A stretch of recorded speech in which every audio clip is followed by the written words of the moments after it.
لله نحمده ونستعينه ونستغفره ونؤمن به ونتوكل عليه ونعوذ بالله من شرور أنفسنا ومن سيئات أعمالنا من يهده الله فلا مضل له ومن يضلله فلا هادي له ونشهد أن لا إله إلا الله وحده لا شريك له ونشهد أن سيدنا وإمامنا وقدوتنا محمدا عبده ورسوله صلى الله تعالى عليه وعلى آله وأصحابه وأزواجه وبناته وأهل بيته أجمعين وبارك وسلم تسليما كثيرا كثيرا. أما بعد، أعوذ بالله من الشيطان الرجيم. بسم الله الرحمن الرحيم.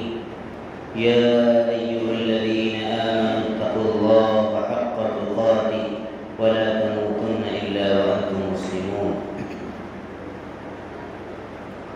میرے محترم ایمانی بھائیوں، بزرگوں اور دوستوں، اللہ رب العزت کا فضل و کرم ہے اور اس کا احسان ہے کہ اللہ تعالیٰ نے ہمیں ایمان والا بنایا ہے اور ہمیں قرآن مجید جیسی کتاب عطا فرمائی ہے، نبی کریم صلی اللہ علیہ وسلم جیسا رسول اور ہادی اور رہنما عطا فرمایا ہے۔ ہم ہر اعتبار سے مالا مال ہیں۔ مسلمان کو دنیا کے کسی بھی معاملے میں یا دین کے کسی بھی معاملے میں کسی دوسرے کی طرف دیکھنے کی بالکل ضرورت نہیں۔ اللہ تعالیٰ نے قرآن مجید میں نبی پاک صلی اللہ علیہ وسلم نے اپنی احادیث میں اور اپنی زندگی سے ایک ایک چیز ہم کو واضح طور پر کھول کھول کر بتا دیا ہے، اور نہ صرف یہ کہ ہم عمل کرنے کے اعتبار سے کسی کے محتاج نہیں ہیں، بلکہ ہم اتنے زیادہ دعوتی اعتبار سے اور اسلام کی دعوت کو دوسروں تک پہنچانے کے اعتبار سے ہم باحیثیت ہیں کہ ہم دنیا کی تمام قوموں کو، ہندو قوم ہو، جینی قوم ہو، بدھسٹ ہوں، عیسائی ہوں، یہودی ہوں، سب کو اسلام کی طرف دعوت دے سکتے ہیں۔ اسلام کے پاس انسانیت کو بچانے کا اور انسانی زندگی گزارنے کا وہ کمپلیٹ نظام ہے کہ جو کوئی بھی اس کو قبول کر لے گا وہ ہدایت پا جائے گا اور دنیا میں بھی کامیاب ہوگا اور آخرت میں بھی کامیاب ہوگا۔ اللہ تعالیٰ نے ہمیں داعی قوم بنایا ہے، دینے والی قوم بنایا ہے۔ ہم دنیا میں دینے کے لیے آئے ہیں، دنیا والوں کو صحیح راستہ بتانے کے لیے آئے ہیں اور بھلائی کا حکم کرنے کے لیے آئے ہیں، برائیوں سے روکنے کے لیے آئے ہیں۔ ایک اللہ پر ایمان رکھتے ہیں اور سب کو ہم بھلائی کی طرف بلاتے ہیں، آ جاؤ کامیابی کی طرف، آ جاؤ اسلام کی طرف۔ نبی پاک صلی اللہ علیہ وسلم کا جو ارشاد تھا وہی ہر مومن کی ذمہ داری ہے۔ یا ایھا الناس قولوا لا الہ الا اللہ تفلحوا۔ اے انسانوں، اے دنیا میں رہنے والے بسنے والے انسانوں، اس بات کا اقرار کر لو کہ ایک اللہ کے علاوہ کوئی بھی وندنیہ نہیں ہے، کوئی بھی پوجا کے لائق نہیں ہے، کوئی بھی وردی آف ورشپ نہیں ہے۔ ایک ذات سوائے اللہ کے، اللہ ہی عبادت کے لائق ہے، وہی سجدے کے لائق ہے، وہی رکوع کے لائق ہے، وہی دعا مانگنے کے لائق ہے، وہی مدد مانگنے کے لائق ہے، اور وہی ایسی ذات ہے کہ ہر وقت اسی کا حکم مانا جائے اور اسی کے نبی کے بتائے ہوئے طریقے پر چلا جائے۔ ہمارے دلوں کا بھی سکون اسی میں مضمر ہے، ہمارے گھروں کا چین بھی اسی میں چھپا ہوا ہے، ہمارے سماج کی بھلائی بھی اسی میں چھپی ہوئی ہے۔ ان الدین عند اللہ الاسلام۔ دین کہتے ہیں زندگی گزارنے کے طریقے کو، میتھڈ آف لائف کیا ہے۔ بے شک اللہ تعالیٰ کے نزدیک، اعوذ باللہ من الشیطان الرجیم، اگر دین کوئی ہے، کوئی طریقہ، کوئی اذن اگر اللہ تعالیٰ کو پسند ہے تو وہ اسلام ہے۔ ومن يبتغي غير الاسلام دينا اسلام کو چھوڑ کر اگر کوئی دوسرے طریقے پر چلنا چاہے گا، کوئی دوسرے مت پر، کوئی ہندوازم پر، کوئی کمیونزم پر، کتنے ازم ہیں، کتنے طریقے ہیں دنیا میں جو انسانوں نے ایجاد کر لیے ہیں، اور شیطان نے اس میں اپنی طرف سے چیزیں داخل کر دی ہیں گمراہی کی۔ اگر کوئی بھی دوسرے طریقوں کو اختیار کرے گا، اس پر چلنا چاہے گا، فلن يقبل منه، اس کا ایک عمل بھی قبول نہیں ہوگا، وهو في الآخرة من الخاسرین، اور وہ آخرت میں گھاٹا اٹھانے والوں میں سے۔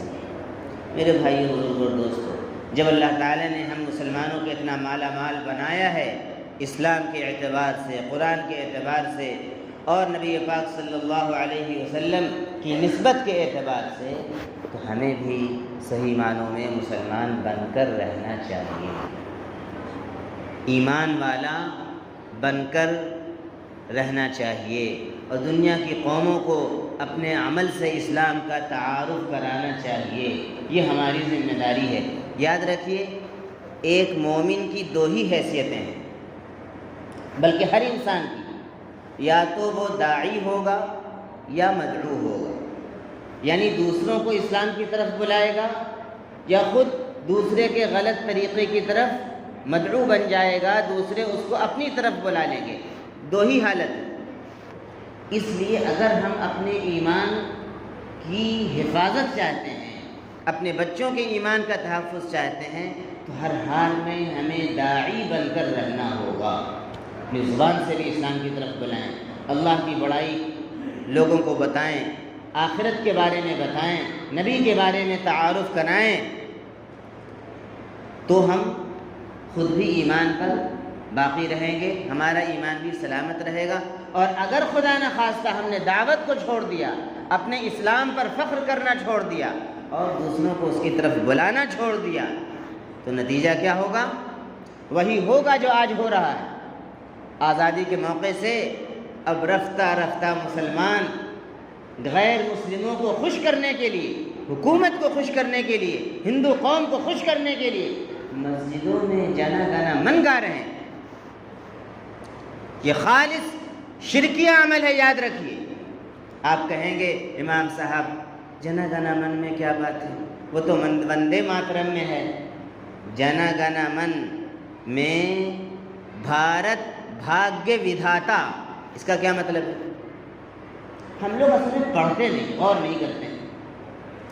بھاگیہ کہتے ہیں قسمت کو، بھارت بھاگیہ ودھاتا، یعنی بھارت جو ہے وہ ہماری قسمت کو بنانے والا ہے۔ اب بتائیے شرکیہ عمل ہے کہ نہیں، شرکیہ قول ہے کہ نہیں؟ قسمت کو بنانے والا صرف اللہ ہے، قسمت کو بگاڑنے والا صرف اللہ ہے، اچھی بری تقدیر اللہ کی طرف سے ہے، ہم نے اس پر ایمان لایا ہے۔ آمنت باللہ وملائکتہ وکتبہ ورسلہ والیوم الآخر والقدر خیرہ وشرہ من اللہ تعالی۔ ایمان مفصل میں ہم لوگ اس کو پڑھتے ہیں کہ نہیں پڑھتے ہیں؟ بچوں کو بھی مدرسوں میں یاد کرایا جاتا ہے کہ اس بات پر بھی ہمارا ایمان ہے، ہم ایمان لائے اللہ پر اور اس کے تمام فرشتوں پر، اس کی تمام کتابوں پر، اس کے تمام رسولوں پر، آخرت کے دن پر، اور اس بات پر کہ اچھی بری تقدیر صرف اللہ کی طرف سے، والبعث بعد الموت، اور موت کے بعد دوبارہ زندہ اٹھائے جانے۔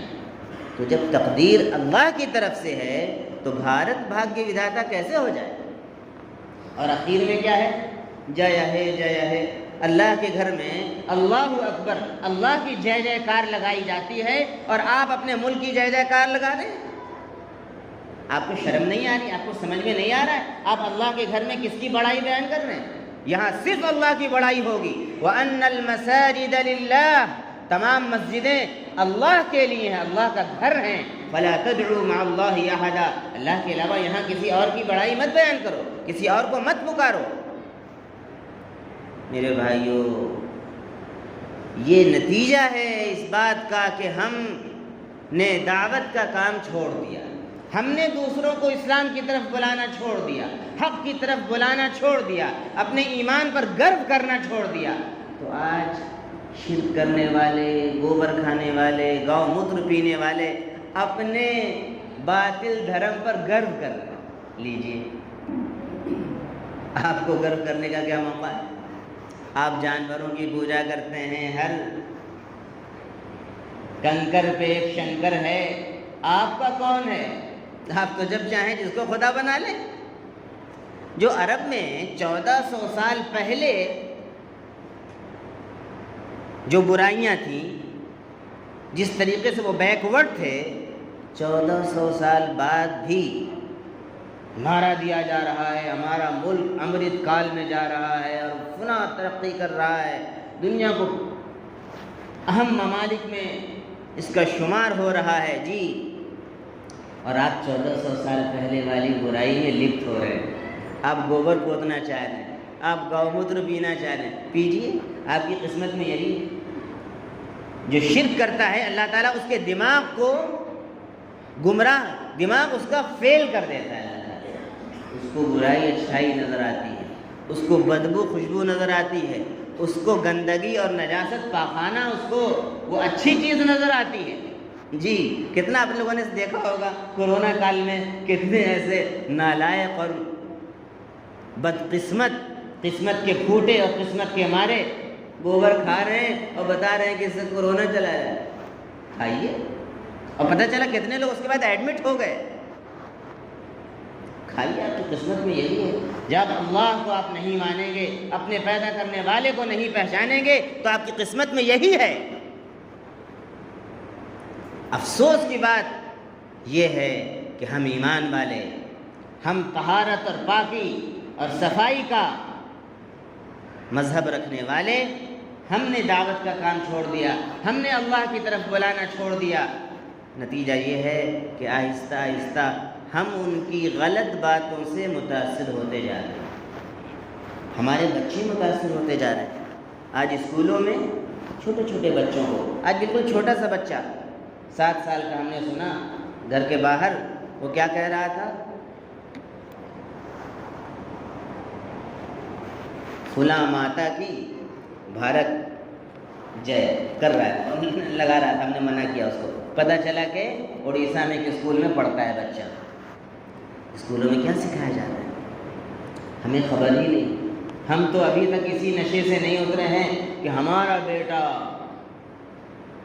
کہاں پڑھتا ہے، لوئلہ اسکول میں پڑھتا ہے، اور بیلٹی چرچ میں پڑھتا ہے، اور یہاں نیتا جی میں پڑھتا ہے۔ آپ اسی پر فخر کرتے رہیے، اور وہ اندر اندر شرک انجیکٹ کر رہے ہیں، شرک پلا رہے ہیں بچوں کو، اور آپ کو خبر ہی نہیں۔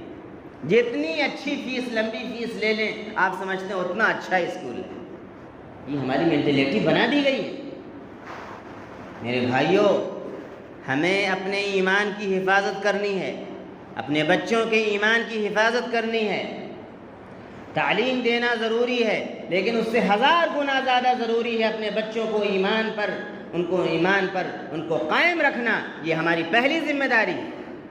اگر اس طریقے کا ماحول ہوگا، مسلمانوں پر اپنے اسلامی اسکول کا قائم کرنا فرض ہو جائے، اور فرض ہو چکا ہے، لیکن ہم اس کے بارے میں کوئی بھی سنجیدگی سے سوچنے کے لیے تیار نہیں۔ ہمارے یہاں تو بس شادی شان والی ہونی چاہیے، ایک شادی پر 5 لاکھ خرچ کر کے دکھا دیں۔ لوگ مجھے جانتے نہیں تھے، جب شادی ہوئی تو لوگوں نے جانا کہ میرے پاس کتنے پیسے ہیں، ہم نے بھی لوگوں کو دکھا دیا، بتا دیا آج موقع تھا۔ یہ مسلمانوں کا حال ہے۔ شہروں کے بات چھوڑ دیجئے، حیدرآباد وغیرہ آپ جائیں گے، ایک ایک شادی میں کروڑ روپے خرچ کرتے ہیں مسلمان۔ ایک ایک شادی ہال جو بک ہوتا ہے وہ 10-10 لاکھ کا میرج ہال ہم نے دیکھا۔ اور اب وہ ٹرینڈ چل رہا ہے، اب ٹاٹا میں بھی ماشاءاللہ بڑے لوگ ہیں، امیر ہیں، اپنی شان دکھاتے ہیں، دیکھو اپنی بیٹی کی شادی میں ہم نے کیا کیا خرچ کر دیا، اپنے داماد کو یہ دیکھو یہ گاڑی دی ہے، یہ فارچون گاڑی دی ہے جی۔ یہ مسلمانوں کا حال ہے۔ جہاں پر اپنی امیری دکھانی چاہیے تھی، اپنے اسلامی اسکول کھولنے چاہیے تھے، ٹرسٹ بنائیے، چند لوگ مل کر، 4 سے 5 لوگ مل کر، 10 لوگ مل کر آرام سے اسکول کھول سکتے ہیں، اور اس میں ماشاءاللہ پروفٹ بھی ہے، وہ تو ایک بزنس بھی ہے، اس کو کرنے کے لیے تیار نہیں ہیں۔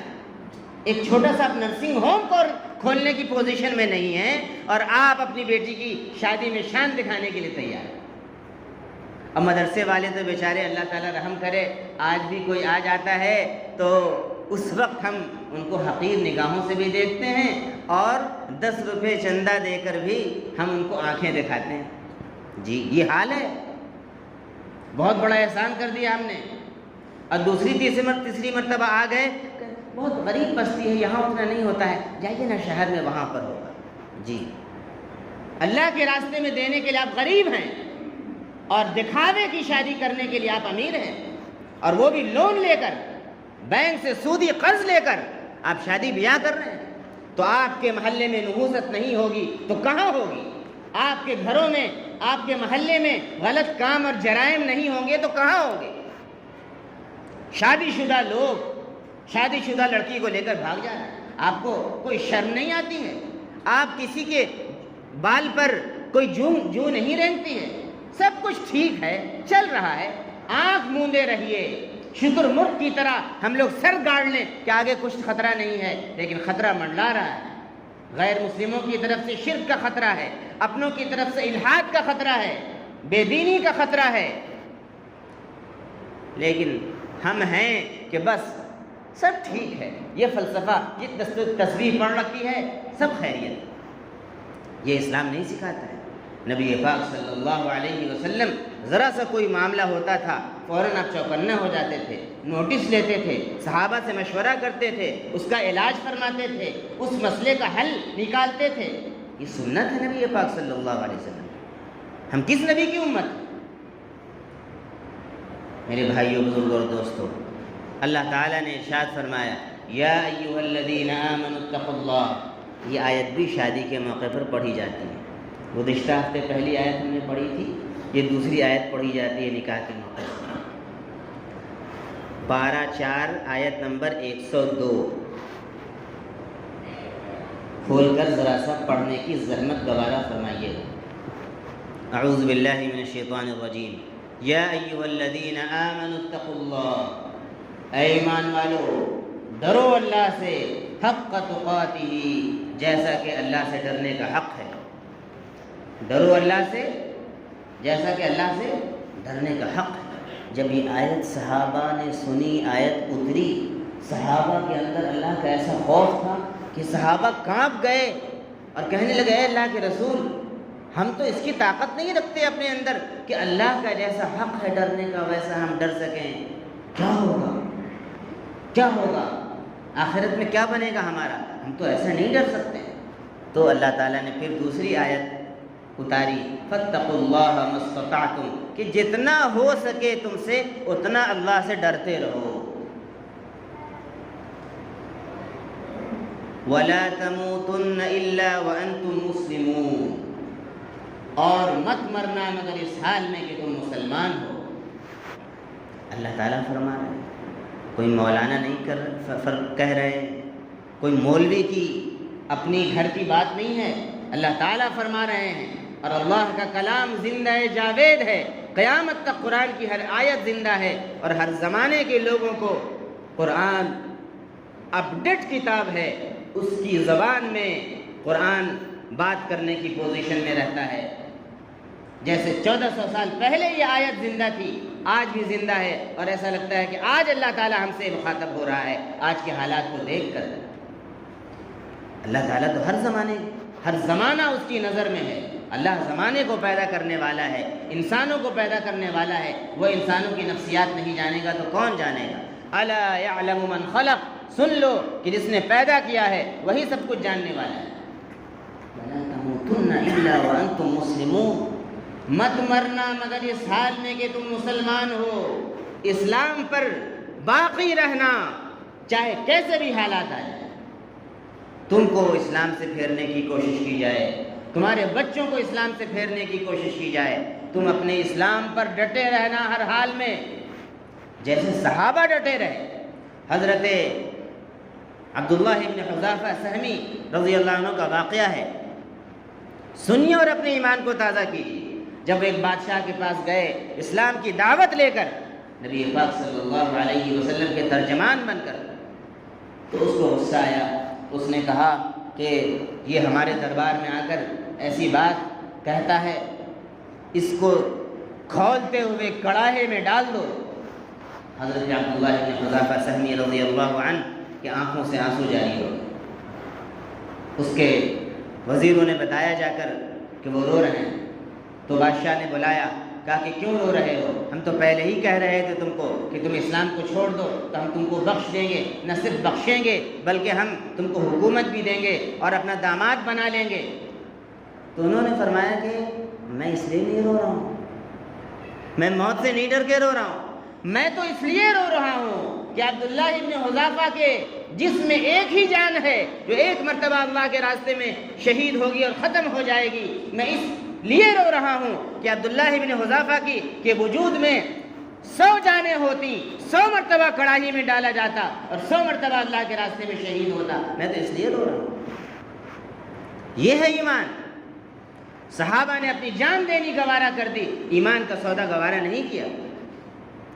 آج مسلمان پیسوں پر بک رہے ہیں، الیکشن کے موقع پر لوگ بکتے ہیں، چند ٹکوں پر بکتے ہیں۔ رشتہ ہمارا نبی سے ہے، نبی کو ماننے والے ہیں، عاشق رسول ہیں۔ معمولی ہے عاشق رسول ہونا؟ صحابہ عاشق رسول تھے جو زندگی گزار کر چلے گئے، ان کی زندگیاں آئیڈیل اور نمونہ ہیں۔ ہم کہاں ہیں؟ میرے بھائیوں، بزرگوں اور دوستوں، ضرورت اس بات کی ہے کہ ہم دوبارہ اسلام کی طرف لوٹیں، دوبارہ اپنے دین کی طرف پلٹیں، قرآن کی طرف پلٹیں، حدیث کی طرف پلٹیں، صحابہ کی زندگیوں کو دیکھیں۔ ہماری ترقی، علامہ شبلی نعمانی رحمۃ اللہ علیہ فرماتے تھے، بڑا تاریخی جملہ، ہماری ترقی آگے بڑھنے میں نہیں ہے، دنیا کی دوسری قوموں کی ہوگی، ہماری ترقی پیچھے ہٹنے میں ہے۔ ہم اتنا پیچھے ہٹیں کہ نبی اور صحابہ کے دور میں داخل ہو جائیں اور وہاں سے وہ روشنی حاصل کریں اور اپنی زندگیوں کو گزاریں، تبھی ہم کامیاب ہوں گے۔ اللہ تعالیٰ سے دعا ہے کہ اللہ تعالیٰ ہم سبوں کو ان باتوں کو اچھی طرح سمجھنے کی، اپنے ایمان کی حفاظت کرنے کی، اپنا خاتمہ بالخیر کی فکر کرنے کی توفیق عطا فرمائے، اور اپنے آنے والی نسلوں کی ایمان کی بھی ہمیں فکر کرنے کی توفیق عطا